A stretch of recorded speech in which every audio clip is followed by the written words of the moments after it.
রাতে বাহিরে কাপড় শুকাতে দিলে দুইটি মারাত্মক ক্ষতি হয়, এটা কিন্তু আমরা অনেকেই জানি না। আমরা অনেকেই দেখা যাচ্ছে রাতের বেলা আমাদের শরীরে যে কাপড়গুলো আমরা এটা ধুয়ে দিই, এটা অনেকেই রাতের বেলা বাইরে শুকিয়ে দেয় অথবা দিনের বেলা শুকাতে দেয়, এটা সারা রাত পর্যন্ত সেটা বাহিরে থাকে।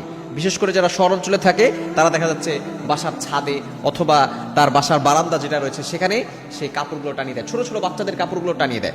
এর দ্বারা কিন্তু অনেক বড় ধরনের ক্ষতি হয়, এটা আমরা অনেকেই জানি না। কেননা রাতের বেলা কিন্তু দেখা যাচ্ছে জিন জাতিরা অনেকেই বাইরে ঘোরাফেরা করে, জিন জাতিদেরকে আমরা দেখতে পাই, অনেকে আবার এটা বিশ্বাস করতে চায় না।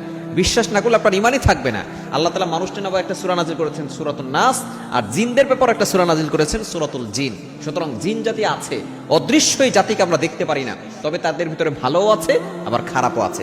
আপনি যে আপনার কাপড়টাকে বাহিরে রেখে দিয়েছেন, এই কাপড়টা সারা রাত ধরে বাহিরে আছে, এটা আবার আপনি যখনই ভিতরে নিয়ে আসার পরে আপনার শরীরে দিবেন তখন কিন্তু মারাত্মক ক্ষতি হতে পারে। এক নাম্বার হচ্ছে জিনের আসর ওই কাপড়ের ভিতরে লেগে যেতে পারে।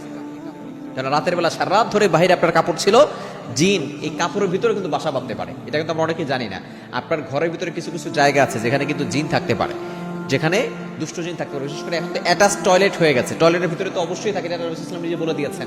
এজন্য একটা দোয়াও শিখিয়ে দিয়েছেন, আল্লাহুম্মা ইন্নী আউযু বিকা মিনাল খুবসি ওয়াল খাবাইস। যখন টয়লেটে প্রবেশ করবেন তখন আপনি আগে এই দোয়া পড়ে নেবেন।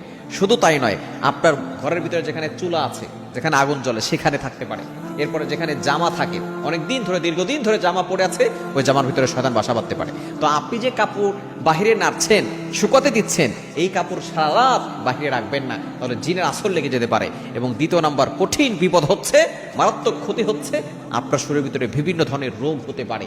বিভিন্ন ধরনের রোগ, বড় বড় রোগ আপনার শরীরে বাসা বাঁধতে পারে। এজন্য আপনার কাপড় হোক, আপনার ঘরের ছোট ছোট বাচ্চাদের কাপড় তো রাখবেনই না, ঘরে যে কোনো কারোর কাপড় আপনি বাহিরে রেখে দিবেন না।